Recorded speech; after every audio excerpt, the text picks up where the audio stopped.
Mga 10 sintomas ng fatty liver disease. Ang pagkakaroon ng fatty liver disease ay isang kondisyon na kung saan naiimbak ang sobrang dami ng taba sa ating liver cells. Ito rin ay kilala sa medical term na hepatic steatosis.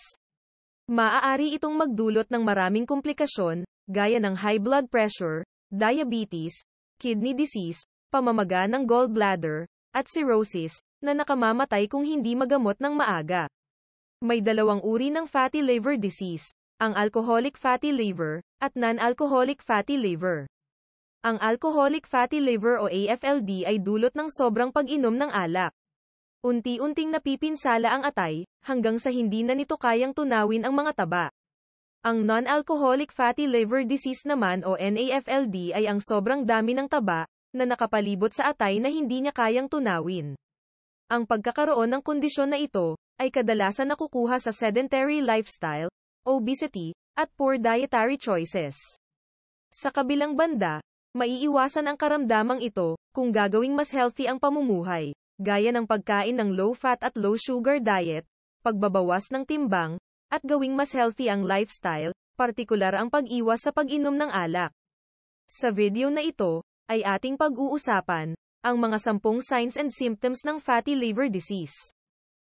Number 1. Pananakit ng tiyan. Ang pananakit ng tiyan, ay isa rin na sintomas, ng pagkakaroon ng karamdaman sa atay.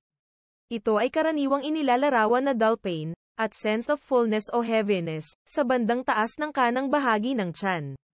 Kung saan makikita ang ating liver. Ang ganitong mga discomfort ay higit na nararanasan pagkatapos kumain ng matataba, at mamantikang pagkain. Ang mga posibleng dahilan nito, ay ang pagkakaroon ng pamamaga ng atay, pagtubo ng mga cyst o bukol, o kaya naman ay pagkasira mismo ng laman ng atay. Number 2. Pagkakaroon ng mataas na liver enzymes. Ang liver function tests ay sadyang mahalaga, upang malaman ang antas ng alanine transaminase o ALT. Ganon din ang aspartate transaminase o AST, lalong-lalo na sa mga may fatty liver disease. Ang ALT at AST ay nilalabas ng ating dugo, kapag ang mga liver cells ay nadadamage at namamaga.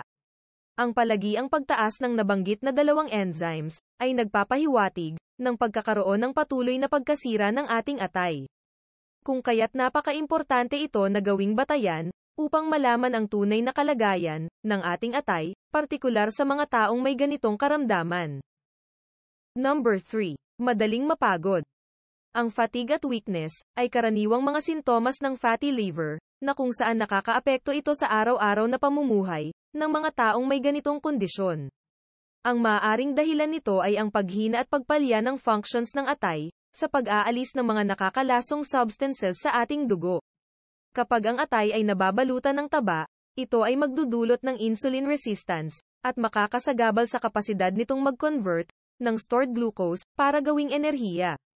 Dagdag pa dito, ang pagkakaroon ng pamamaga, at oxidative stress sa atay, ang siyang pangunahing dahilan kaya mabilis na mapagod, ang mga taong may ganitong problema. Number 4. Hindi maipaliwanag na pagbaba ng timbang. Maaring mawalan ng gana sa pagkain ang taong may sakit sa atay. Ito ay sa kadahilanang, hindi na nito kayang tumulong sa pagtunaw ng ating mga kinakain. Mayroong mga pasyente na nakakaranas, ng hindi maipaliwanag na pagbabawas ng timbang, dahil sa kawalan ng ganang kumain, pagbilis ng metabolismo, o kaya naman ay may mga inflammation, na dulot ng pagkakaroon ng fatty liver disease. Number 5. Paglaki ng tiyan. Kapag nag-umpisa ng lumala ang kondisyon na ito, ang atay ay unti-unti rin na lumalaki. Ang paglaki ng tiyan ay dulot ng namamagang atay dahil sa karamdaman. Kadalasan na nakakaranas ng bloating, o yung pakiramdam na parang namamaga ang tiyan pagkatapos kumain, at discomfort, o yung hindi komportableng pakiramdam sa tiyan. Ang paglaki ng tiyan, ay mailalarawan na matigas at nakaumbok na parang bukol. Number 6. Hirap mag-concentrate. Kapag ang taong may fatty liver disease, ay nasa malala ng kondisyon, ang atay ay tuluyan ng hindi kayang mag-detoxify ng mga substances sa ating katawan, na siyang nagdudulot ng pagdami ng mga toxins o lason, tulad na lamang ng ammonia, na humahalo sa ating dugo. Ang kondisyon na ito, ay tinatawag na hepatic encephalopathy. Ito ay nagreresulta ng mental confusion, hirap makapag-concentrate, makakalimutin, pag-iiba ng personalidad, at pagkasira ng cognitive functions ng isang taong may ganitong sakit. Number 7. Pamamaga ng binti at bukong-bukong. Ang karaniwang kaganapan sa kondisyon sa atay ay ang pagkakaroon ng edema at fluid accumulation o pamamana sa lower extremities ng katawan, gaya ng binti at paa. Ang albumin ay isang protina na ginagawa ng liver na siyang nagdadala ng mga substances tulad na lamang ng hormones at enzymes sa ating katawan. Kapag tuluyan ng nasira ang balance ng mga fluid sa ating dugo, at mag-accumulate ang mga likido sa labas ng mga cells, ay magdudulot ito ng pamamanas ng mga binti at paa ng isang tao. Number 8. Madaling pagdurugo, at pagkakaroon ng bruising sa balat. Isa sa mahalagang tungkulin na ginagampanan ng atay, ay ang paglikha ng mga clotting factors, na siyang tumutulong upang magkaroon ng maayos na pamumuo ng dugo sa ating katawan. Kapag nasira ang liver, ay maaapektuhan din ang kanyang kakayanan upang mapanatiling tama at sapat ang produksyon ng mga nasabing clotting factors sa ating dugo. Ang resulta, makakaranas ang mga taong may ganitong kondisyon ng bruising sa balat.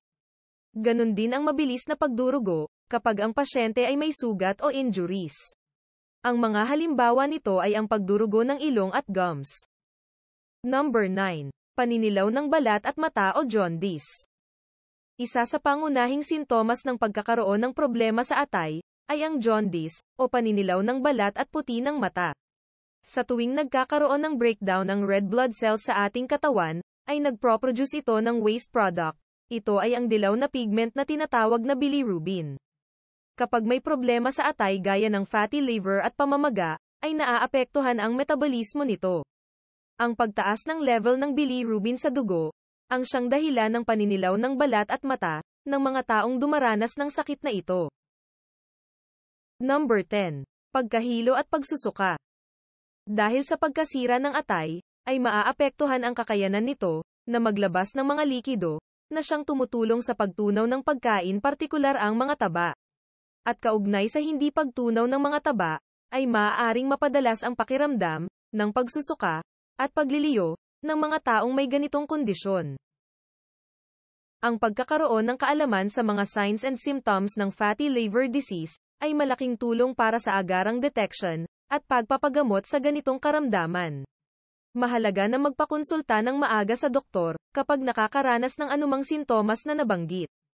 Please don't forget to like, comment and subscribe for more videos. Hangad ko ang mabuting kalusugan at pangangatawan para sa ating lahat. Hanggang sa susunod. Maraming salamat.